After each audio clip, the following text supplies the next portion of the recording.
Hello dear students, स्वागत है आपका अपना YouTube channel gateway of success career launcher में। और जैसा आपको पता है कि आज हम आपके टेस्ट पेपर का डिस्कस करने वाले हैं जो अक्टूबर में किया गया था। जो टेस्ट पेपर आपका अक्टूबर में हुआ था, तो आप देख सकते हैं यहाँ पर कि यहाँ पर लिखा हुआ है अक्टूबर, है ना, OCTO अक्टूबर। तो जो पेपर आपका अक्टूबर में हुआ है जिसके अंतर्गत केवल और केवल ऑर्गेनिक से क्वेश्चन पूछा गया है। तो मैं एक बात बता दूं बेटा कि जितने भी आपके टेस्ट पेपर हुए हैं, आप समझ लो कि बोर्ड में उससे क्वेश्चन बनना तय है। क्योंकि इस बार बोर्ड ने किया क्या, प्रत्येक मंथली टेस्ट में उसी चैप्टर से क्वेश्चन पूछा है, केवल उसी चैप्टर से जो लगा है कि ये चैप्टर पढ़ाया जा चुका होगा कॉलेजेस में। उसी से 30 क्वेश्चन लगातार पूछा हुआ है और सभी क्वेश्चन का एनालिसिस करने के बाद हम लोगों ने अपना ये एक निर्णय निकाला कि हो ना हो कि इन सारे क्वेश्चन से आपके बोर्ड में क्वेश्चंस आने तय है। एक ऐसी बात समझ लीजिए कि ये आप लोगों के लिए मॉडल सेट बन गया है। ये आप लोगों के लिए मॉडल सेट बन गया है और ऐसा मॉडल सेट जो कि बिहार बोर्ड 1 महीने पहले लॉन्च करता है, तो समझ जाइए आपके लिए 5 महीने पहले लॉन्च कर दिया गया है। और इससे आपके बोर्ड में क्वेश्चंस लड़ने तय हैं। क्योंकि कल जब मैंने इस पेपर का एनालिसिस किया तो मैंने देखा कि वो सारे के सारे क्वेश्चंस हैं जो एकदम बोर्ड के क्वेश्चन से पूछता है, एकदम पूछता है। तो आज ये 30 क्वेश्चन जो कि बिल्कुल ऑर्गेनिक पर बेस्ड हैं, इस क्वेश्चंस को देखेंगे। और ये क्वेश्चन बेटा किसी भी हाल में आप लोगों से मिस नहीं होना चाहिए। जैसे हो इन्हें याद कर लेना ही है अगर हमें अपने बोर्ड में मार्क्स अच्छे करने हैं। तो ये समझ जाइए कि एक तरह से ये आप लोगों के लिए एमनेशिया का काम करेगा, रामबाण का काम करेगा। जो कल मैंने क्वेश्चंस को देखा तो मुझे लगा कि सारे टेस्ट पेपर के क्वेश्चंस का ऑब्जेक्टिव प्रैक्टिस करवाना चाहिए। इससे पहले मैं नहीं कर रहा था, मैंने पेपर देखा ही नहीं, मुझे लगा कि पेपर बहुत इजी है। लेकिन कल ऑर्गेनिक देखा तो मुझे लगा कि हाँ, ऐसे पेपर्स आपको बनने चाहिए, आपको बताने चाहिए, ताकि आप थोड़े से और इसके तरफ क्या बोलते हैं, अग्रसर हो पाओ। तो चलिए स्टार्ट करते हैं हम अपना इस टेस्ट पेपर को, जिसके अंतर्गत केवल ऑर्गेनिक क्वेश्चन है। और एक एक को ध्यान से समझेंगे बउआ, एक एक को एकदम ध्यान से समझेंगे। चलिए स्टार्ट करते हैं अपना क्वेश्चन। क्वेश्चन है हमारा पहला, जो आपकी स्क्रीन पे आ रहा है। यह है क्वेश्चन, कह रहा है कि ये जो यौगिक आपको दिखाई दे रहा है, इस यौगिक का IUPAC नाम बताना है। क्या होगा इसका IUPAC नाम?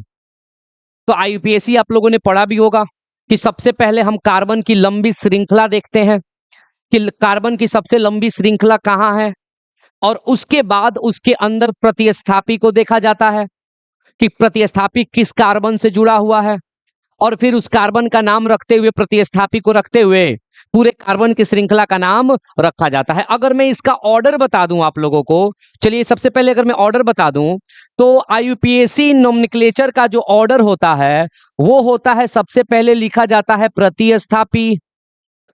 प्रतिस्थापी के बाद प्रतिस्थापी के बाद जो लिखा जाता है वो होता है कार्बन की श्रृंखला।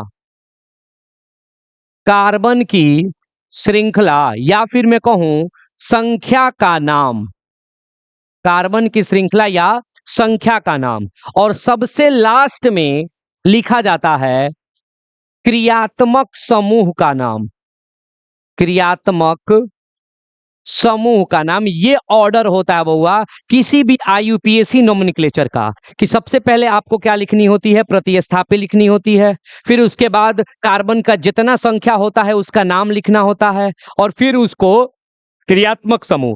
क्रियात्मक समूह से पहले हम क्या देखते हैं कि कार्बन एकल बंध से जुड़ा है, कि कार्बन डबल बॉन्ड से जुड़ा है, कि कार्बन ट्रिपल बॉन्ड से जुड़ा है, ये भी देखना होता है। अगर कार्बन सारे के सारे एकल बॉन्ड से जुड़े हैं तो उसके अंदर हम एन लगाते हैं, डबल बॉन्ड है तो इन लगाते हैं, और ट्रिपल बॉन्ड है तो आइन लगाते हैं। ये इसका नामकरण का तरीका होता है। अगर आप लोगों ने ऑर्गेनिक पढ़ा होगा तो ये बातें आपको पता होगी। बस मैं केवल मेमोराइज कराने के लिए बात कर रहा था, इस पे कोई डिटेल चर्चा करने की आवश्यकता नहीं है। सबसे बड़ी चीज, अगर जो इस वीडियो में जुड़े हैं बेटा वो लास्ट तक जुड़े रहेंगे, क्योंकि ये 30 क्वेश्चन जो हैं वो ये समझ जाइए कि आप लोगों के लिए एकदम रामबाण का काम करेगा। जो बच्चे ऑर्गेनिक से डरते हैं वो नहीं डरेंगे, क्योंकि मैं इतना देख रहा हूं इस क्वेश्चन के अंतर्गत कि हो सकता है कि बोर्ड में हु बहू क्वेश्चन आ जाए। जो पहला क्वेश्चन पूछा है उसका ऑप्शन बेटा गलत है। मैं अभी बता दूं कि इसका ऑप्शन क्या है, थोड़ा सा गलत है। क्यों है आगे हम आगे देखेंगे कि इसका ऑप्शन कैसे गलत है। चलिए समझते हैं जरा कि अगर मुझे इसका नामकरण करना है तो सबसे पहले मैं कार्बन की लंबी श्रृंखला ढूंढूंगा। चलिए ढूंढा जाए।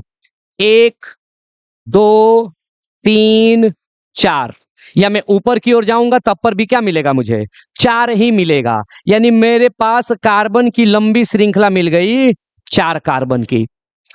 अब 4 कार्बन से मुझे देखना है प्रतिस्थापी, तो आप देख सकते हो कार्बन 3 से एक प्रतिस्थापी दिखाई दे रहा है, मिथाइल। मिथाइल। और ये जो क्लोरीन है बउआ ये भी प्रतिस्थापी ही होता है, तो जो कार्बन 1 से लगा है प्रतिस्थापी, कार्बन 1 से। अब इसका मुझे नाम लिखना है, तो जब भी नाम लिखा जाता है तो वो नाम बउआ अल्फाबेटिकली लिखा जाता है। सबसे पहले ए आएगा, उसके बाद बी आता है। ये आप लोगों ने पढ़ा होगा तो आपको बेहतर तरीके से पता होगा। तो अगर मैं बात करूं तो प्रतिस्थापी हमारे पास 2 हैं, एक है यहां पर क्लोरीन और दूसरा है यहां पर मिथाइल। अगर मैं इनका नाम लिखूं तो मिथाइल आएगा एम से, क्लोरीन आएगा सी से। तो आप बता सकते हो कि पहले सी आएगा कि पहले एम आएगा, तो आप कहोगे कि सर पहले सी आएगा। इसका मतलब सबसे पहले मुझे क्लोरीन का नाम लिखना होगा। तो क्लोरीन किस कार्बन से जुड़ा है, पहले कार्बन से जुड़ा है, तो इसका नाम हो जाएगा 1 क्लोरो। 1 क्लोरो, ये इसका नाम हुआ। चलिए अगला, तीसरे कार्बन से एक लगा है मिथाइल, तो 1 क्लोरो के बाद यहां पे देंगे 3 मिथाइल। 3 methyl, 1 chloro 3 methyl. जैसे ही प्रतिस्थापी का नाम हो गया, आपको पता है कि कार्बन की संख्या का नाम लिखते हैं। तो बउआ कई गो कार्बन है, 1 गो 2 गो 3 गो 4 गो, और 4 गो कार्बन का नाम क्या होता है, तो सबको पता है ब्यूट होता है 4 कार्बन का नाम। और पता है कि सब कार्बन एकल बंध से जुड़ा है, और एकल बंध के लिए एन लगाया जाता है, यानी जब इसमें एन जुड़िएगा तो इसका नाम क्या बन जाएगा, ब्यूटेन। यही आपका राइट आंसर होगा इस आईपीएससी का। जबकि आप अगर ऑप्शन को देखोगे तो हर जगह बउआ प्रोपेन दिया हुआ है, हर जगह आपका प्रोपेन दिया हुआ है, तो कहीं से भी ये राइट आंसर इसमें से नहीं मिल सकता। क्योंकि अगर 4 कार्बन है तो हमारे पास क्या आना चाहिए, ब्यूटेन आना चाहिए। अब आपको दिखाई दे दिया होगा कि इस आईयूपीएसी का राइट आंसर क्या हो सकता है, तो 1 क्लोरो 3 मिथाइल ब्यूटेन होगा। हुआ, ये बहुत साधारण सा क्वेश्चन है और ये क्वेश्चन ऐसा आता है आपके बोर्ड में। चलिए बढ़ते हैं अगले क्वेश्चन की ओर। अगला क्वेश्चन है हमारा, अगला क्वेश्चन आपको क्वेश्चन नंबर 2 दिख रहा होगा।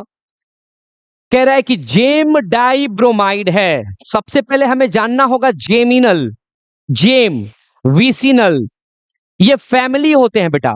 जब आप ऑर्गेनिक केमिस्ट्री पढ़ते हो आपको पढ़ना पड़ता है कि जेम फैमिली कौन है और विसिनल फैमिली कौन है। अब मैं अगर आपको बताऊं कि कोई कार्बन का यौगिक है, मान लीजिए ये कार्बन का एक यौगिक है, सही है गलत है वो अलग की बात है, ये कार्बन का यौगिक है और इसी पर दूगो अगर हैलोजन लगा हो, एक ही कार्बन पर दूगो हैलोजन लगा हो, और जस्ट इसी के तरह से मैं दूसरा का नाम लूं CH2, और एक यहां पर लगा हो और एक यहां पर, अगर नहीं पता हो तो बउआ मैं बता दूं, एक्स से हैलोजन को सूचित किया जाता है। और हैलोजन का मतलब या तो फ्लोरीन, या तो क्लोरीन, या तो ब्रोमीन, या तो आयोडीन होते हैं, ये हमारे हैलोजन्स होते हैं। अब आप समझो जरा कि ये 2 परिवार बने, ये एक अलग है कि एक ही पर दूगो, एक ही कार्बन पर दूगो हैलोजन है और अलग अलग कार्बन पर 2 अलग अलग हैलोजन है। तो जब एक ही पर दूगो हो तो उसी को बोला जाता है बउआ जेम, या बोला जाता है जेमिनल, जेमिनल, और इसको कहा जाता है विसिनल। तो देख लीजिए आपके पास दो परिवार मिल गए, जेमिनल परिवार और विसिनल परिवार। तो क्वेश्चन में क्या पूछा है, अब आते हैं हम अपने क्वेश्चन पर। क्वेश्चन कह रहा है कि जेम डाई ब्रोमाइड है, जेम, जेम से ही आपको पता चल जाना चाहिए कि एक ही कार्बन पर दोनों के दोनों ब्रोमाइड होने चाहिए। डाई का मतलब दो, ब्रोमाइड का मतलब ब्रोमीन। तो अब हम इसके अंदर देखेंगे कि कौन ऐसा है जिसके एक ही कार्बन पर दोनों का दोनों ब्रोमीन है। अगर मैं पहला का स्ट्रक्चर बनाऊं, अगर आप ध्यान दो, यहां से अब मैं मिटा दे रहा हूं क्योंकि मुझे पूरी बोर्ड की आवश्यकता पड़ेगी, यहां से मिटा दे रहा हूं। आइए अब देखेंगे पहला का अगर मैं स्ट्रक्चर बनाऊं तो इस CH3 से क्या जुड़ा है, CH, और उस CH से क्या जुड़ा है, Br, फिर उस CH से अगला क्या जुड़ा है, CH, फिर उस पे क्या जुड़ा है, Br, और फिर इस CH से क्या जुड़ा है, CH3। बताइए तो जरा, जेमिनल है? नहीं, ये विसिनल है, अलग अलग कार्बन से दूगो लगा हुआ है। तो पहला हमारा क्या बन गया बउआ, विसिनल। पहला हमारा बन गया विसिनल। हम जेमिनल की बात कर रहे हैं। चलिए आते हैं जरा आगे वाले पे।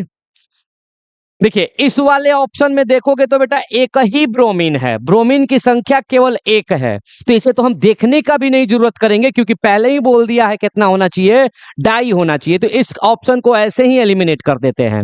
चलिए इस क्वेश्चन में देखेंगे, इसमें दूगो है, जरा डी वाले को बनाया जाए तो CH2, इसी से लगा है ब्रोमीन, फिर आगे है CH2 और उससे लगा है ब्रोमीन। देख सकते हैं आप कि ये भी आपका क्या है, विसिनल है, ये भी आपका क्या है, विसिनल है। चलिए अगले क्वेश्चन की तरफ चलते हैं। यहां पर देखेंगे, यहां पर इस कार्बन से लगा है, देखिए CH3, इससे लगा है कार्बन, और इसी कार्बन से ब्रोमीन कई गो लगा है, दूगो, एगो ऊपर में, एगो नीचे में, और फिर इससे अगले से क्या लगा है, CH3। देख लीजिए ये वाला। अब आपको दिखाई दे रहा होगा कि एक ही कार्बन पर दोनों का दोनों ब्रोमीन है, और एक ही कार्बन पर अगर दूगो ब्रोमीन हो तो उसी को कहा जाता है डाई ब्रोमाइड, और जिसका फैमिली बन जाता है सेमिनल। तो इसका राइट आंसर क्या हो जाएगा बउआ, बी हो जाएगा। ये आप अगर पढ़े हो, अगर मेरे से पढ़े होंगे तो आपको पता होगा, जेमिनल और बीसिनल मैंने पढ़ाया हुआ है। ये बहुत आसान और ये बहुत पेटेंट क्वेश्चन है। जब वहां पे भी मैंने आप लोगों को बताया होगा कि बउआ ये VBI है, बोर्ड में बनता है। चलिए बढ़ते हैं अगले क्वेश्चन की ओर। अगला क्वेश्चन क्या कह रहा है, अगला क्वेश्चन कह रहा है निम्नलिखित में से कौन सेकेंडरी हैलाइड है, निम्नलिखित में से कौन सेकेंडरी हैलाइड है। सेकेंडरी का मतलब क्या होता है बउआ, कि जब दो कार्बन जुड़े हो और दो वाले कार्बन से कोई हैलोजन जुड़ जाए तो हम उसको बोलते हैं सेकेंडरी। इसको हम क्या नाम देते हैं, सेकेंडरी। ये है हमारा सेकेंडरी। यानी अब हमें यहां पर ढूंढना होगा कि इसके अंदर सेकेंडरी कौन है ना। अब इसके अंदर हमें ढूंढना होगा कि सेकेंडरी कौन है। चलिए ढूंढते हैं। कह रहा है आइसोप्रोपाइल क्लोराइड, नाम आइसो है, मैंने बोला भी होगा आप लोगों को कि सेकेंडरी प्रोपाइल क्लोराइड का ही नाम होता है आइसो। अगर प्रोपाइल है मतलब 3 कार्बन, 3 कार्बन का सेकेंडरी, अगर ये प्राइमरी है तो ये सेकेंडरी बनेगा, और यहीं पर हम क्या ले लेंगे, क्लोराइड ले लेंगे, Cl ले लेंगे। तो बउआ पूछा है 2 डिग्री, तो देख लो ना जरा कि ये कार्बन इससे भी जुड़ा है और ये कार्बन इससे भी जुड़ा है, मतलब ये कोई डिग्री है, 2 डिग्री है, और 2 डिग्री ही तो ढूंढना था। यानी ऑप्शन ए ही हमारा क्या हो जाएगा, राइट आंसर हो जाएगा। लेकिन अभी ऑप्शन पे हम चर्चा करेंगे। अब कह रहा है एन प्रोपाइल, तो नॉर्मल आपको पता है बउआ, नॉर्मल का मतलब होता है सीधा सीधा से जुड़ा होना, मतलब यहां पर कुछ जुड़ा होगा। जहां भी नॉर्मल आ जाए तो हमेशा याद रखिएगा वो प्राइमरी बनाएगा, सेकेंडरी कभी भी नहीं बनाएगा। अगर मैं बात करूं एन ब्यूटाइल, तो नॉर्मल है तो 4 कार्बन होगा, और 4 कार्बन से ही लगा होगा, मतलब पहली कार्बन पर आएगा, प्राइमरी आएगा। अब अगर मैं बात करूं आइसोब्यूटाइल की, तब आप लोगों को थोड़ा सा टेंशन हो सकता है कि सर आइसोप्रोपाइल अगर सेकेंडरी है तो क्या आइसोब्यूटाइल नहीं बनेगा। आइसो का केस होता है बेटा सेकेंड लास्ट कार्बन से, अगर कार्बन की हम लंबी चेन लें तो उसके सेकेंड लास्ट कार्बन से एक मिथाइल जुड़ना चाहिए। अगर मैं इसका स्ट्रक्चर बनाऊं तो स्ट्रक्चर है इसका 1 2 3 और यहां से मैंने जोड़ दिया। तो अब देखो 1 2 3, ये 3 कार्बन का बना और इसके सेकेंड लास्ट से यहां क्या जुड़ा है, मिथाइल, मतलब बन गया आइसो, और आइसो के बाद यहां जुड़ा होगा क्लोरीन, तो इसको बोलेंगे हम आइसो ब्यूटाइल क्लोराइड, इसका नाम होता है। अब ये मत समझना कि यहां से जोड़ देंगे। अगर सोचो जरा कि तुमने क्लोरीन को यहां से जोड़ दिया तो बउआ ये आइसो ना बनकर तृतीयक बन जाएगा। ध्यान से देखेंगे, इस कार्बन से ये गो कार्बन यहां पर, एगो कार्बन यहां पर और एगो कार्बन यहां पे जुड़ गया है, वो आइसो नहीं होगा, वो तृतीयक बन जाएगा। कार्बन का प्रकार मैंने आप लोगों को 4 गो पढ़ाया होगा, प्राइमरी, सेकेंडरी, टर्सरी, क्वार्टरी, प्राथमिक, द्वितीयक, तृतीयक और चतुष्क। तो ये तृतीयक कार्बन बन जाएगा, तृतीयक ब्यूटाइल बन जाएगा। चलिए बढ़ते हैं अगले क्वेश्चन की। बेटा आराम से चीजों को समझेंगे, एकदम इत्मीनान से समझेंगे, क्योंकि ये बहुत ही अच्छा क्वेश्चन दिया है आपके अक्टूबर के टेस्ट पेपर में। और ये सारा क्वेश्चन ये मान कर चलना है कि आपके आने वाले आगामी बोर्ड में एकदम पेटेंट क्वेश्चंस बनकर आएगा। तो वीडियो के लास्ट तक आप बने रहिए और देखते रहिएगा ये पूरा ऑर्गेनिक का ऑब्जेक्टिव। अगला क्वेश्चन कह रहा है कि कौन सा हैलाइड है, ये फिगर दे दिया है और आपसे कह रहा है कि जरा बताइए मुझे कि ये हैलाइड का नाम क्या होगा। अभी आप देखोगे तो आपको कुछ नहीं समझ में आएगा, लेकिन अब मैं आपको तोड़ के दिखा रहा हूं।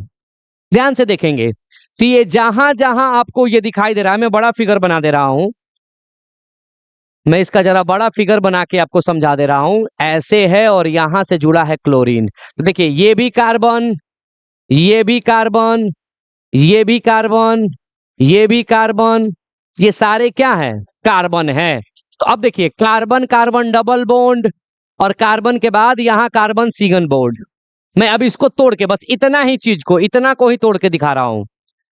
तो carbon carbon double bond, carbon के बाद सिंगल बॉन्ड। अब ध्यान दीजिएगा, जब कार्बन कार्बन डबल बॉन्ड होते हैं उस कार्बन का नाम होता है विनाइल, उस कार्बन का नाम होता है विनाइल। मतलब ये भी विनाइल है और ये भी विनाइल है, ये दोनों विनाइल है। और कार्बन कार्बन डबल बॉन्ड के बाद सिंगल वाला कार्बन को नाम होता है एलाइल, एलाइल। अब देखो विनाइल से विनाइलिक बनता है, एलाइल से एलाइलिक बनता है। आप समझ सकते हो कि 2 कार्बन के बाद इन डबल बॉन्ड वाले कार्बन से कोई अटैच नहीं है, जो अटैच है वो सिंगल बॉन्ड वाले से है, मतलब यहां से। तो ये क्लोरीन होगा जो एलाइलिक होगा। तो अब ढूंढ लेंगे, एल्किल हैलाइड नहीं, बेंजाइलिक नहीं, इनमें से कोई नहीं, एलिलिक एलाइलिक हैलाइड, ये हो जाएगा राइट आंसर। यहां से बेटा आप ध्यान में रख के चलना है। अभी आपसे अगर एलाइलिक पूछा है तो हो सकता है कभी यहीं से क्लोरीन को जोड़ देता तो विनाइलिक बन जाता।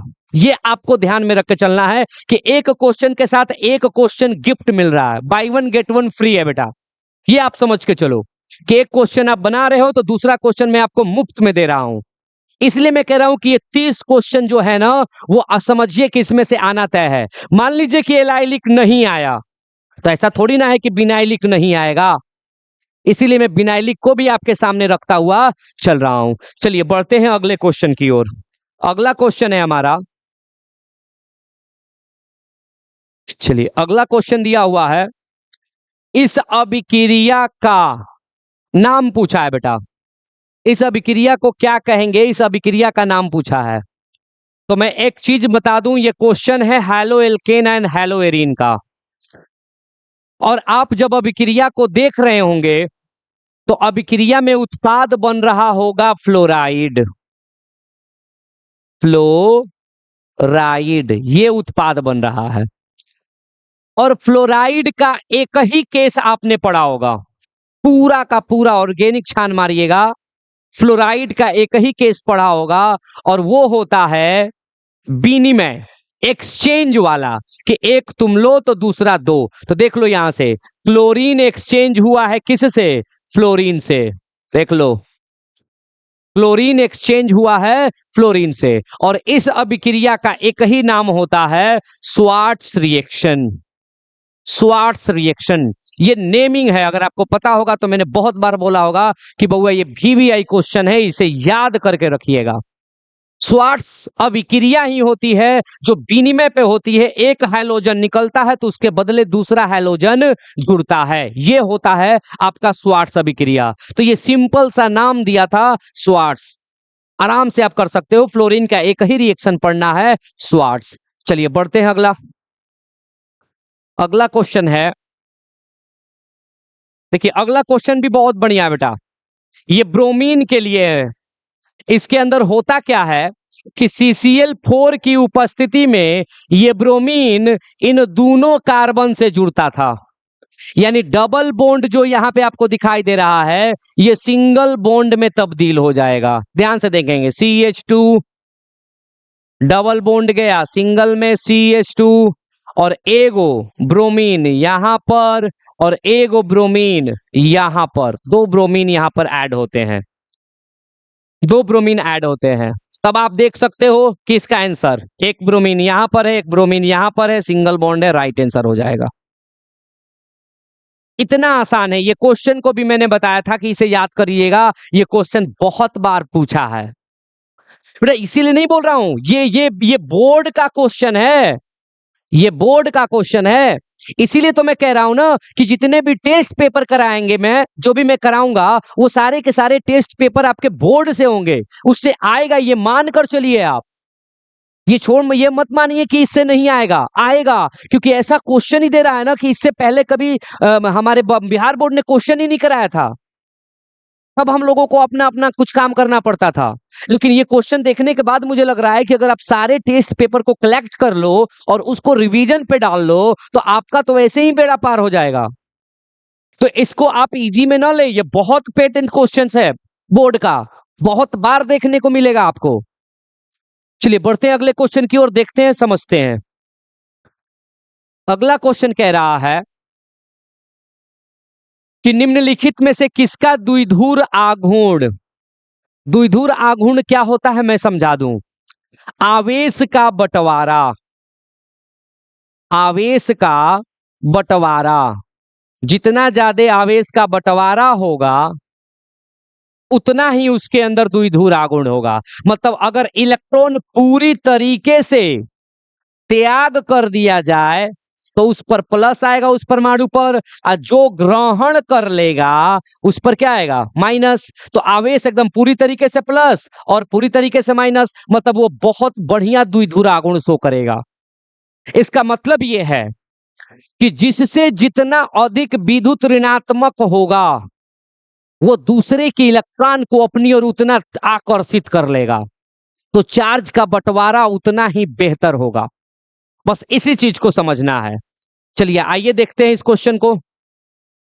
अगर मैं बोलूं इसमें, जरा देखेंगे, CH H Cl Cl,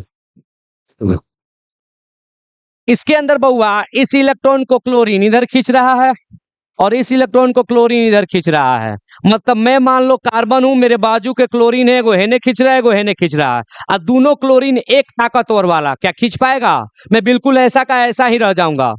अगर मैं कमजोर पड़ेगा इधर से तब ना खिंचाएगा। इधर भी खींचने वाले का पावर समान, इधर का भी खींचने वाले का पावर समान, मतलब इस क्लोरीन का भी पावर 3, इस क्लोरीन का भी पावर 3, मतलब खिंचाइए नहीं पाएगा, कोई आवेश नहीं आएगा। जब कोई आवेश नहीं आएगा तो शून्य, वो द्विध्रुव नहीं बनेगा, वो अध्रुव हो जाएगा। ध्यान से समझिएगा। अगला अगर मैं इसमें दिखाऊं तो CH Cl Cl Cl, तो हाई दोनों तो कैंसिल हो गया बउआ, लेकिन हेजवा तो पावर है 3 का, इधर पावर है 1 का, तो इधर से इधर खिंचा जाएगा। खिंचाएगा मतलब इसके अंदर द्विध्रुव है, द्विध्रुव है, लेकिन अभी भी बचा है यहां पर। अगला देख लेते हैं इसका। अगर इसका मैं दिखाऊं तो carbon Cl Cl Cl Cl, बहुआ चारों तरफ से एक बराबर, अगर हई हेने खींच रहा है तो हई हेने खींचेगा, हई नीचे खींच रहा है तो हई ऊपर खींचेगा, चारों तरफ से बैलेंस्ड फोर्स, कहीं से कोई आवेश का बंटवारा नहीं, केवल एक यही है जिसके अंदर आवेश का बंटवारा हो रहा है, अतः यही हमारा एक द्विध्रुव है। बस आपको ये देखना है, मैंने पहले ही बोला द्विध्रुव का मतलब होता क्या है, आवेश का बंटवारा, और आवेश का बंटवारा वही करेगा जिसके पास ज्यादा विद्युत ऋणात्मकता की पावर होगी, दूसरे के इलेक्ट्रॉन को क्या कर लेगा, खींच लेगा। चलिए बढ़ते हैं अगले क्वेश्चन की ओर। अगला क्वेश्चन कह रहा है कि एल्कील हेलाइड के द्विध्रुव आघूर्ण का सही क्रम। तो बउआ ये तो अभी समझ गए आप, ये तो अभी समझ गए आप कि फ्लोरीन सबसे ज्यादा ताकतवर है, तो द्विध्रुव आघूर्ण तो सबसे ज्यादा इसी का होगा, उसके बाद क्लोरीन का, उसके बाद ब्रोमीन का, उसके बाद आयोडीन का, क्योंकि इसका पावर 4, इसका पावर 3, इसका पावर 2, इसका पावर 1। जिसका सबसे ज्यादा पावर है वो सबसे ज्यादा खींचेगा। तो देख लो, आर आई नहीं, ये गलत है, R F, R C L, R B, R I, right answer यही हो जाएगा। आर से बेटा एल्काइल को सूचित किया जाता है, आर से एल्काइल को सूचित किया जाता है, आप लोगों को पता होगा। बस इतना इजी कंसेप्ट है ना बेटा, बस आप लोग थोड़ा सा मेहनत करोगे ना, थोड़ा सा मेहनत करोगे और ये आने वाला 2 महीना साथ बने रहोगे ऑनेस्ट होकर, तो वादा है मेरा आप लोगों से कि कहीं से हम लोग पीछे नहीं रहेंगे, बोर्ड में हम लोगों का स्थान रहेगा। चलिए बढ़ते हैं अगले क्वेश्चन की ओर। अगला क्वेश्चन है, नाभिक रागी विस्थापन अभिक्रिया है बउआ। केसीएन जो होता है नाभिक रागी विस्थापन अभिक्रिया होता है, होता कुछ नहीं है, यहां से सीएल निकलता है, यहां से सीएन और अटैच हो जाता है। अटैच कर दो, यहाँ पे C6H5CH2 और इससे जोड़ दो CN और KCl को अलग कर दो, यही उत्पाद बनेगा। अब इस उत्पाद को आप देख लो, पढ़े होगे, नाभिक रागी विस्थापन अभिक्रिया बउआ, यहां से आपको CN मिलता है अटैच होने के लिए, और इस वाले में से हेलाइड बाहर निकलता है, इसमें से हेलाइड बाहर निकलता है और CN जुड़ता है। आप देखोगे तो इसका राइट आंसर दिखाई देगा CH5CN KCl, यही राइट आंसर होगा। इतना आसान क्वेश्चन है, बस अगर आप लोगों ने देखा होगा, थोड़ा सा पढ़े होंगे तो आपको एकदम आसान नजर आएगा। चलिए बढ़ते हैं अगले क्वेश्चन की ओर। अगला क्वेश्चन कह रहा है कि क्लोरोफॉर्म किससे प्राप्त किया जा सकता है, हैलोफॉर्म रिएक्शन। हैलोफॉर्म रिएक्शन मैं बता दूं, वो सारे के सारे हैलोफॉर्म रिएक्शन देते हैं जिनमें आपको CH3CO दिखाई देता है। अगर ऐसा कुछ दिखाई दिया, यहां नहीं है, वो कार्बन से ऑक्सीजन और उसके बाद मिथाइल, उसके बाद मिथाइल, जिसको अल्फा मिथाइल कहा जाता है। अगर अल्फा मिथाइल आपको दिखाई दिया तो वो कुछ भी हो, कोई भी यौगिक हो, हैलोफॉर्म रिएक्शन देगा, क्लोरोफॉर्म, ब्रोमोफॉर्म, आइडोफॉर्म सब बनाएगा, सारा का सारा यौगिक बनाएगा। तो अब हमें ढूंढने की आवश्यकता है, अब हमें ढूंढने की आवश्यकता है। सबसे पहला है मिथेनॉल, चलिए ढूंढते हैं, जरा सूत्र बनाते हैं, CH3COH। तो अगर इसको आप देखोगे तो यहां पर लिखते जाएंगे CH3OH। अगला मीथेनॉल, मीथेनॉल का मतलब होता है एल्डिहाइड, CH3COH। देखो यहां पर आपको ये दिखाई दे रहा है, मीथेनॉल है, सॉरी मीथेनॉल है, मतलब HCHO और यहां पर CH3OH। और प्रोपेन, प्रोपेन का मतलब 3 कार्बन, 1 2 3, 1 ऑल, यानी इस पर है OH। चलिए propane 2 all, propane 2 knoll, CH3COCH3। तो बउआ अभी मैंने बोला कि आपको क्या दिखाई देना चाहिए, अल्फा। ध्यान से देखो यहां पर है अल्फा और ये, तो इसमें ढूंढोगे तो कहीं दिखाई नहीं देगा, इसी कार्बन से ऑक्सीजन लगा हुआ है। अगर मैं इसका स्ट्रक्चर बना दूं तो HHHOH, यहाँ पे तो कहीं दिखाई नहीं दे रहा है, वही केस यहाँ पर है, इसका मैं स्ट्रक्चर बना दूं सी डबल बॉन्ड H और यहीं से जुड़ा है H। इसके अंदर भी अगर ये दिखाई दे रहा है तो मिथाइल नहीं दिखाई दे रहा है, हाइड्रोजन दिखाई दे रहा है। यहाँ पे भी अगर ये दिखाई दे रहा है तो इसका पूरा स्ट्रक्चर बना दूं तो पूरा स्ट्रक्चर बनेगा CH3 CH2 COH। अगर ये दिख रहा है तो यहाँ मिथाइल नहीं है बेटा, CH3 होना चाहिए। हाँ, इसमें देखो यहाँ पे डबल बॉन्ड के बाद तुमको दोनों तरफ क्या दिखाई दे रहा है, CH3, मतलब ये तुम्हारा हैलोफॉर्म रिएक्शन दे सकता है। तो प्रोपेनॉल 2 ही आंसर होगा जिससे हम क्लोरोफॉर्म का क्या कर सकते हैं, निर्माण कर सकते हैं। ध्यान से समझेंगे, फिर से मैं बता दूं कि कार्बन के साथ डबल बॉन्ड ऑक्सीजन होना चाहिए या ऑक्सीजन होना चाहिए और एगो होना चाहिए CH3, तभी जाके हमारा क्या होगा, हैलोफॉर्म परीक्षण होगा। इन चारों में से केवल और केवल कौन दे रहा था, प्रोपेनॉल दे रहा था। चलिए बढ़ते हैं अगले क्वेश्चन की ओर। अगला क्वेश्चन है, कौन सा यौगिक क्षार और आयोडीन के साथ आयोडोफॉर्म नहीं बनाता, नहीं बनाता। तो देखो एसीटोन, फॉर्मूला देख लो, आयोडोफॉर्म बनाना है, बता दो बनाएगा कि नहीं बनाएगा, दिख रहा है, बनाएगा। डबल बॉन्ड के बाद अल्फा मिथाइल बनाएगा। इथेनॉल देख लो, CH3COH मान लो, तो यहां तुमको OH दिख भी रहा है तो यहां पे मिथाइल दिख रहा है, बनाएगा। चलो डाई इथाइल कीटोन, तो ये है कीटोन, यहाँ पे C2H5, इधर भी C2H5। बउआ ये तो है लेकिन मिथाइल नहीं है, मिथाइल नहीं है, इथाइल है। और कह रहा है कौन नहीं बनाता है, मतलब यही आपका क्या हो जाएगा, आंसर हो जाएगा, यही मिथाइल नहीं बनाएगा। वरना आइसोप्रोपाइल अल्कोहल भी आपका क्या करेगा, आइडोफॉर्म परीक्षण देगा। चलिए अगले क्वेश्चन की ओर बढ़ते हैं। अगला क्वेश्चन है हमारा,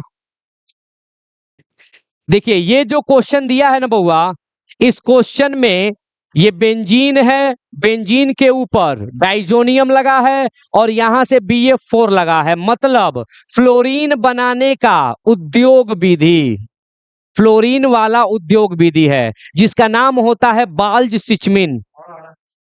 बाल्ज सिचमिन, बाल्ज सिचमिन से केवल और केवल बउआ फ्लोरोबेंजीन बनता है। इसके बाद जो ये उत्पाद देख रहे हो ना, ये उत्पाद आपको केवल और केवल F दिखाई देगा, तो फ्लोरोबेंजीन इसका क्या हो जाएगा, राइट आंसर हो जाएगा। ये बाल्ज सिचमिन अभिक्रिया है, ये नहीं पूछता, इसको तुम ये मान के चल सकते हो कि बोर्ड में नहीं पूछेगा, वैसे दे दिया है बाल्ज सिचमिन, मैंने पढ़ाया भी होगा आप लोगों को।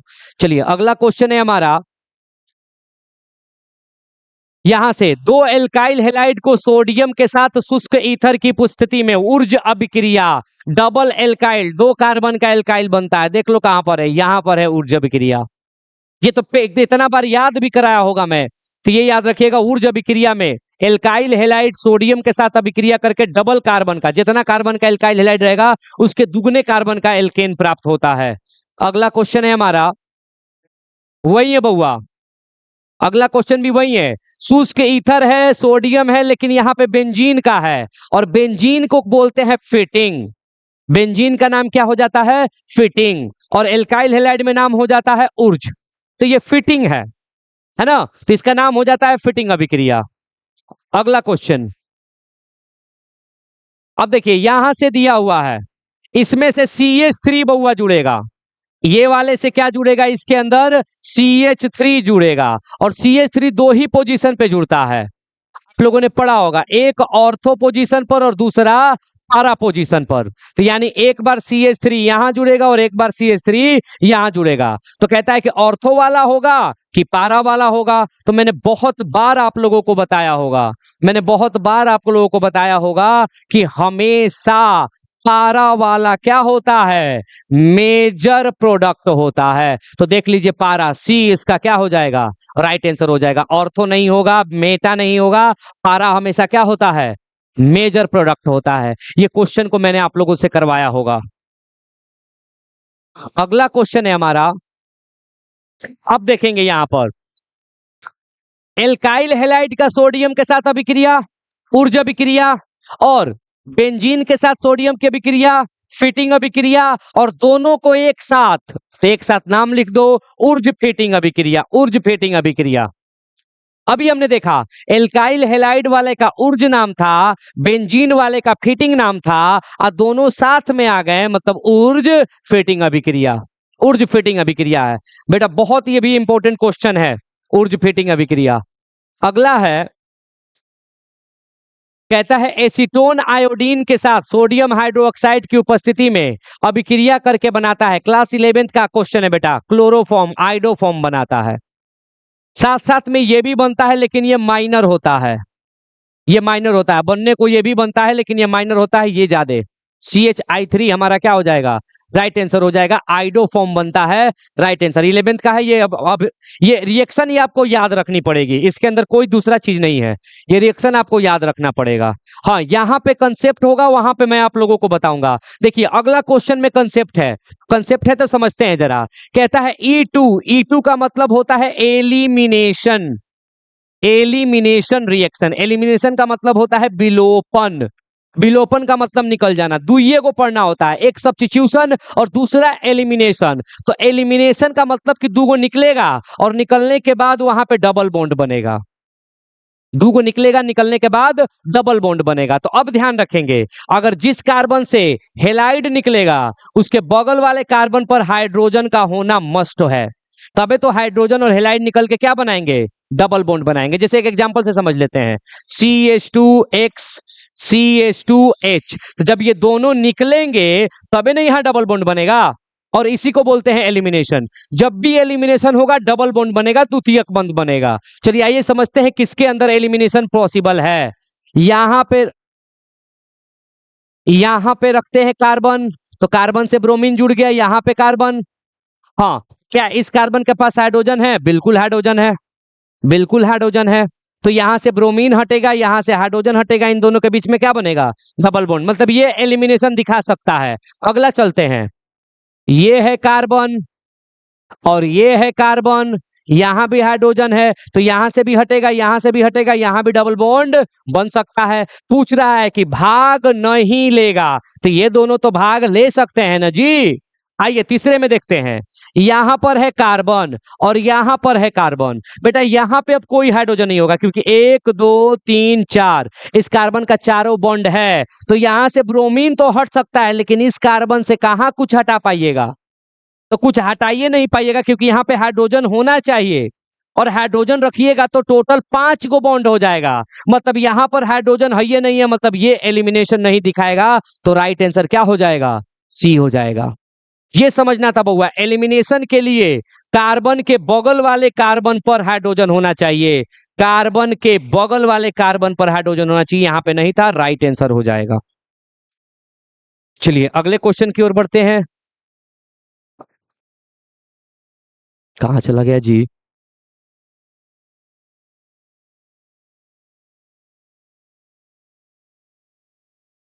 हाँ अगला क्वेश्चन कह रहा है फास्जीन का कॉमन नाम है, यानी फास्जीन का आपको सूत्र पूछ रहा है, तो फास्जीन का सूत्र होता है कार्बन ऑक्सो क्लोराइड। COCl2 को ही फास्जीन के नाम से जाना जाता है, COCl2 को फास्जीन के नाम से जाना जाता है। ये एक क्वेश्चन बउआ आपको पी ब्लॉक से पूछा हुआ है, ये क्वेश्चन आपका पी ब्लॉक से है, बाकी अभी तक हम लोगों ने ऑर्गेनिक देखा है। चलिए बढ़ते हैं अगले क्वेश्चन की ओर। चलिए ये क्लास 11th का क्वेश्चन है, कह रहा है निम्न में से कौन AgNO3, या फिर ये मैं कह दूं तो नाभिक राबी बस्थापन अभिक्रिया है, तो क्लास 10th भी बन जाएगा। तो कहता है कि कौन उजला अवक्षेप देगा, मतलब यहां से आपको कार्बोकैटायन मिलेंगे, कार्बो कैटायन मिलेंगे। तो बउआ कार्बोकैटायन का मतलब होता है सी के ऊपर प्लस चार्ज, और जो सबसे बेहतर होता है, जो जितना स्टेबल होता है उसका कार्बोकैटायन उतना बेहतर बनाता है। तो अब देखेंगे हम कि इसमें से किसका बेहतर है। अब देखिए यहां से क्लोरीन हटाइएगा तो यहां पर प्लस आएगा, ये सिंपल कार्बन का प्लस है। यहां से क्लोरीन हटाइएगा, यहां बेंजीन वाले में मिलेगा, और यहां से जब हटाइएगा तो यहां पर बेंजीन मिलेगा। तो ये वाला जो होता है ना बउआ, ये बेहतर होता है, क्योंकि इसका प्लस बेंजीन में स्थानांतरण हो जाता है, स्थानांतरण हो जाता है, किसके थ्रू, रेजोनेंस, अनुनाद के थ्रू। इसमें अनुनाद नहीं है, इसमें अनुनाद नहीं है, लेकिन इसमें क्या है, अनुनाद है। और जब आप मैकेनिज्म पढ़े होंगे तो आपको पता होता होगा कि यौगिक बेहतर हो जाता है जिसमें रेजोनेंस पाया जाता है, अनुनाद पाया जाता है। तो ये वो यौगिक है जिसके अंदर अनुनाद है, तो इसके वजह से ये वाला इसके साथ अभिक्रिया करके उजला अवक्षेप देगा। तो राइट आंसर क्या बन जाएगा, सी बन जाएगा। चलिए बढ़ते हैं अगले क्वेश्चन की ओर। अगला क्वेश्चन है हमारा, कह रहा है कि निम्नलिखित अभिक्रिया का उत्पाद है। बउआ ये इसको देखकर घबराना नहीं है, ये ईथर है। E2O को बोला जाता है ईथर। और Mg धातु समझ लो, मैग्नीशियम धातु के साथ एक ही अभिक्रिया पड़ा होगा, ग्रिग्नार्ड। और ग्रिग्नार्ड का फॉर्मूला होता है RMgX, यानी ये Mg किसी X वाले के बीच में जाके घुस जाएगा। तो आपको X यहां दिखाई दे रहा है, नहीं तो यहां दिखाई दे रहा है। या तो Mg इसके बीच में घुसेगा या तो Mg इसके बीच में घुसेगा। दोनों ऑप्शन तैयार रखा है, यहां घुसाया भी है और यहां, दोनों ऑप्शन तैयार रखा है। अब आपको समझना है कि MgCl के पास जाएगा कि MgBr के पास जाएगा। तब आपको पढ़ना पड़ता है बंध एंथैल्पी, तब आपको जानना पड़ता है बंध एंथैल्पी। तो जो आसानी से टूटेगा, मतलब जिसका बंध एंथैल्पी कम होगा, मैग्नीशियम आराम से तोड़ के चला जाएगा। और जहां पे बंध मजबूत होगा, मैग्नीशियम नहीं तोड़ पाएगा तो नहीं जाएगा। और आप जानते हो जैसे जैसे आकार बढ़ता है वैसे वैसे बंध एंथैल्पी कम होता है। तो क्लोरीन से बड़ा आकार किसका होता है, ब्रोमीन का। अगर ब्रोमीन का आकार बड़ा है तो इसकी बंध एंथैल्पी कम होगी, आसानी से तोड़ा जा सकता है। तो मैग्नीशियम क्लोरीन को नहीं, ब्रोमीन को आसानी से तोड़कर ग्रिग्नार्ड बना लेगा। MgBr, ये अभी हम स्टार्ट भी किए हुए हैं, चल भी रहा है ये टॉपिक। तो MgBr है हमारा इसका राइट आंसर। तो क्योंकि Br कमजोर पड़ेगा, उसको तोड़ के वहां पे वो जाकर अटैच करेगा। चलिए बढ़ते हैं अगले क्वेश्चन की ओर। अगला क्वेश्चन कह रहा है, निम्न में कौन सा आग बुझाने के काम में प्रयोग होता है। बउआ ये तो रट्टा मरवाया गया होगा क्वेश्चन, सबको पता होगा, कार्बन टेट्राक्लोराइड CCl4। और ये तो इतना बार बोर्ड में पूछा है कि अब समझिए कि माने किशमिश नहीं, किशमिशों का सबसे छोटा भाई बन गया है। अंगूर तो बढ़िया होता है, ये सब एकदम इतना बार पूछा है कि बउआ बउआ इसको बता देगा कि इसका आंसर क्या होगा। अगला क्वेश्चन है कि निम्न में से कौन कमरे के ताप पर द्रव होता है। हमारे पास यौगिक है आयोडीन, ब्रोमीन, क्लोरीन और फ्लोरीन। कह रहा है कौन जो है वो कमरे के ताप पर द्रव होता है। तो बउआ आयोडीन, ये आयोडीन थोड़ा सा अलग बिहेवियर दिखाता है, तो आयोडीन हमारा क्या होता है, द्रव मिल जाएगा। आयोडीन आपने देखा भी होगा, वो थोड़ा सा सेमी सॉलिड टाइप का होता है। आयोडीन का बाम लगाते होगे तो समझ जाइए वो सेमी सॉलिड के टाइप का होता है। तो आयोडीन ही हमारा कमरे के ताप पर क्या मिल जाएगा, आपको द्रव अवस्था में मिल जाएगा। चलिए बढ़ते हैं अगले क्वेश्चन की ओर। अगला क्वेश्चन कह रहा है कि सबसे ज्यादा प्रतिशत क्लोरीन किस में पाया जाता है। तो अब ध्यान दीजिए बउआ, अगर आपको यौगिक नहीं पता होगा, फॉर्मूला नहीं पता होगा, प्रतिशत नहीं निकाल सकते हैं, मैं मान सकता हूं कि ये सबसे टफ क्वेश्चन है। ये सबसे टफ क्वेश्चन है क्योंकि सबका फॉर्मूला पता होना चाहिए, तब जाकर में क्लोरीन देखिएगा फॉर्मूला क्या होता है प्रतिशत निकालने का। तो क्लोरीन का द्रव्यमान बटा में यौगिक का द्रव्यमान अगुने 100, ये फॉर्मूला लगाइएगा। तो पहले तो आपको यौगिक पता होना चाहिए, वो तो पता है नहीं। तो मैं आपको बता दूं कि सबसे ज्यादा जो होता है वो पायरीन का होता है, क्योंकि CCl4 को एक तरह से हम पायरीन नाम देते हैं। मैं लिख दूं क्लोरर के अंदर 72% होता है, PBC के अंदर 56% क्लोरीन होता है, गैमेक्सिन के अंदर 73% क्लोरीन होता है और पायरीन के अंदर 92% क्लोरीन होता है सबसे ज्यादा। क्योंकि CCl4 को ही एक मतलब लूज सेंस में पायरीन कहा जाता है। एक्चुअल पायरीन जो होता है बउआ, वो 4 गो बेंजीन जब आपस में जुड़ता है, 4 गो बेंजीन जब आपस में जुड़ता है, ये देख लीजिए ऐसा ही पायरीन है, इसके अंदर क्लोरीन मिलबे नहीं करेगा। तो CCl4 को ही एक और नाम दे दिया जाता है पायरीन, जिसके अंदर 92% प्रतिशत के मात्रा में क्लोरीन की वैल्यू होती है। अगला क्वेश्चन कह रहा है कि इसके अंदर अमोनिया बना है NH2, और याद होगा NH3 से NH2 जो होता था वो नाभिक रागी होता था। तो अब इसमें तो कंफर्म है कि एसएन एसएन ही होगा, एलिमिनेशन तो है नहीं, नाभिक रागी ही होगा। तो नाभिक रागी 1 होगा कि नाभिक रागी 2 होगा? आगे से जाके जुड़ेगा कि पीछे से जाके जुड़ेगा, यही होता है। जो आगे से जुड़ता है वो SN1 होता है, जो एक साथ आगे से कोई निकले और पीछे से चुपके से जाके जुड़ता है वो 2 होता है। तो बहुआ ये चुपके से जाके जुड़ता है इसलिए SN2 होता है। इसकी मैकेनिज्म आपको SN2 दिखाई देगी, अभी आप इसको SN2 के रूप में याद कर सकते हैं। अगला क्वेश्चन कह रहा है कि किसका उपयोग फ्रेऑन के रूप में जाना जाता है? फ्रेऑन गैस है जो एसी में, रेफ्रिजरेटर में भरा जाता है, जिसको कहा जाता है बउआ फ्लोरो कार्बन, जिसके अंदर क्लोरीन भी होगा, फ्लोरीन भी होगा। तो देख लो, क्लोरीन भी है, फ्लोरीन भी है, कार्बन भी है, यही राइट आंसर हो जाएगा। CCl2F2 यही फॉर्मूला होता है फ्रीऑन गैस का, फ्लोरो कार्बन जिसे कहा जाता है। अगला क्वेश्चन है हमारा,